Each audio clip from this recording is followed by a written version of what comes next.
I wish you good health.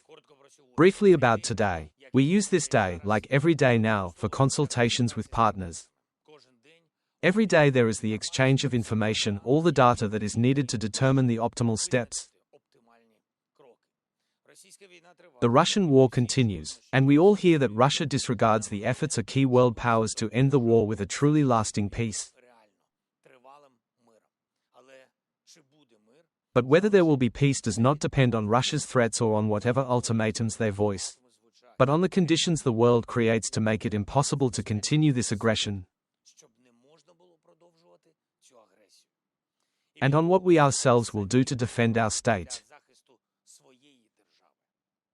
our people, and our Ukrainian national rights. Right now, our defensive positions, our resistance on the front line, and our joint work with partners for better diplomatic standing are all equally important. And everything is set up for such work. Our team, together with American representatives, will already this week, at the end of the week, continue bringing the points we obtained as a result of Geneva closer to a form that will lead us onto the path toward peace and security guarantees. There will be a meeting of delegations. The Ukrainian delegation will be well prepared and set up for substantive work. We are still in touch with the American side and with our European friends. I also inform our partners in other parts of the world, and I thank them for supporting our sovereignty, our state. At the same time, we are doing everything to ensure that Ukraine has sufficient defense support. It is obvious to everyone in the world that Russia not only has the largest internationally recognized territory but also the largest amount of territory that is undeveloped and neglected.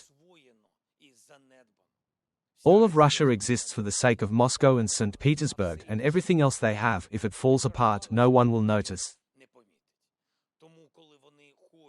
So when they want more kilometers of Ukrainian land, it's not about territory for them at all. It's about lifetime power for themselves, about subjugating a neighboring nation. And we have clearly seen that nothing can be expected from Russia except destruction. And we were not the only ones who saw it. Everyone in Europe, every neighbor of Russia from Finland to Kazakhstan to Japan. So everyone understands what needs to be done to protect themselves. And it is precisely the defense of Ukrainian positions that is our key task and that of all our partners. The stronger we are in our defense on the front line, the more we will be able to achieve in diplomacy.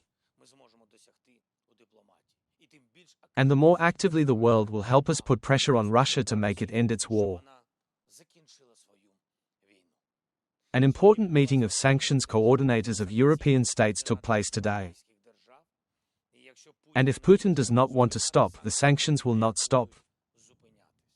The priorities are clear. To strike at Russian oil, at Russia's technological components, at their finances, at their assets, that support the Russian war machine. The world will help us.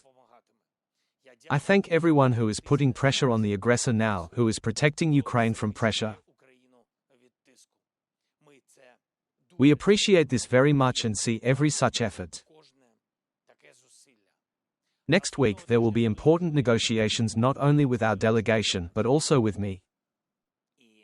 And we are preparing solid ground for such negotiations. Ukraine will stand strong on its feet. It will always stand. I thank everyone who helps us. I thank everyone who defends Ukraine as if defending themselves personally. Glory to Ukraine.